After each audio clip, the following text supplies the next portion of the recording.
An epidemic that does not discriminate, an addiction that often has its roots in a small piece of paper we all know simply as a prescription. The problem of opiate abuse has gained a lot of attention because of Prince's death, and here's Fox 9's Jack Heiberger with a look at why the addiction has grown so much.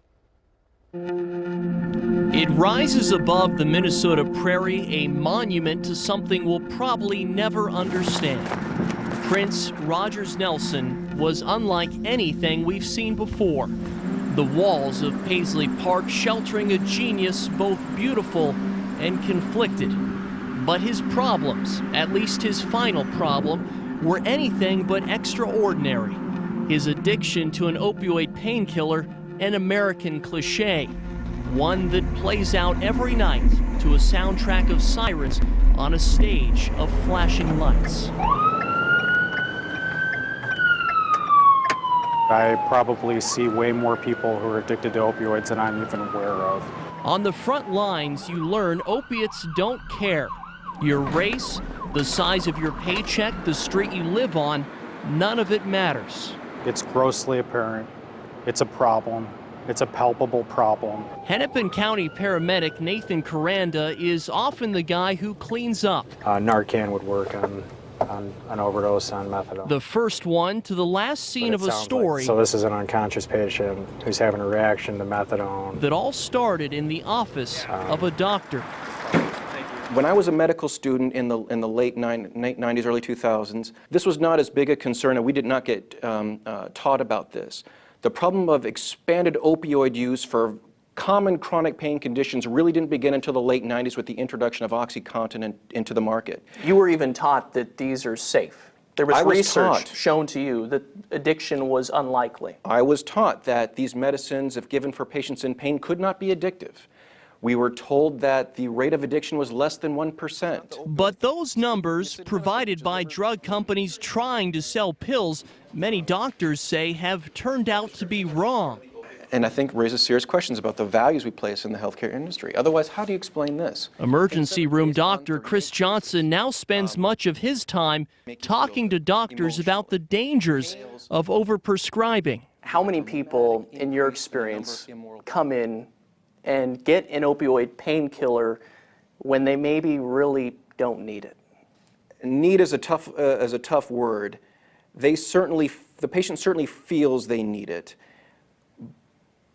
But do many patients get opioids and the opioid is not in their long-term best interest? That happens very frequently. In March, the Center for Disease Control and Prevention surprised many with its first ever guideline for handing out opiate prescriptions.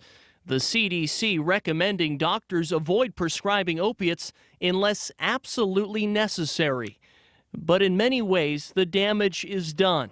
Since 2006, opiate-related deaths have increased by 40% in Hennepin County, and in Ramsey County, over the same period, fatalities rose by over 70%. In the year 2014, almost 19,000 Americans died from prescription opioid overdose. That's the deadliest year on record.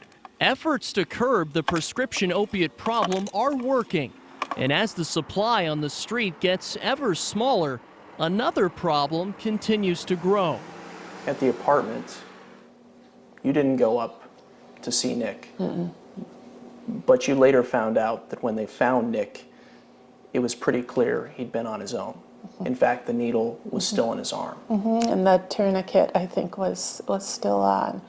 Laura Moore will never forget the day heroin came home.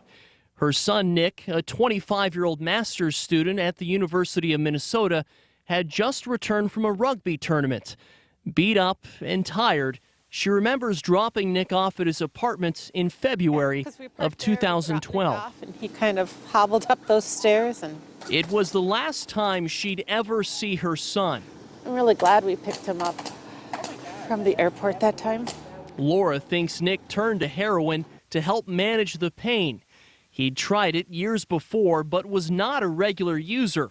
And in the weeks after his death, Laura, like so many before her, struggled to understand why. The coroner gave me their phone number, and I think I called them, I don't know how many times, but I'd kind of like get my head to one point, and then I think, okay, no.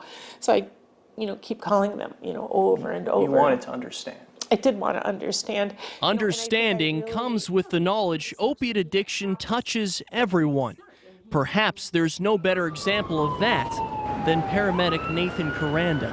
You talk about why I'm doing this, whatever else. This is an opportunity for me to rectify a situation that I was unable to rectify personally.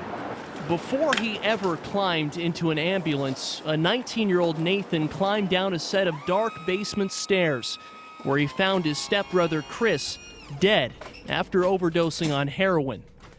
But from the darkness of that moment, Caranda's been able to find hope that the opiate epidemic, like all that have come before, can be solved. If anything, this job has reaffirmed that we're here for two reasons, and that's to love and to help each other. And yes, this is an epidemic, but it's also an opportunity for us as a state and as a nation to come together and fulfill that purpose. In 2015, opiate-related deaths in Hennepin County decreased by just under 5%, a sign perhaps that the system is fighting back. Then in April, the world came to Chanhassen to remind us just how far we have to go. Prince, like Nick Moore, was one of us. And in the battle against opiate addiction, every life, whether famous or forgotten, is worth saving. Reporting in Minneapolis, Jack Heiberger, Fox 9.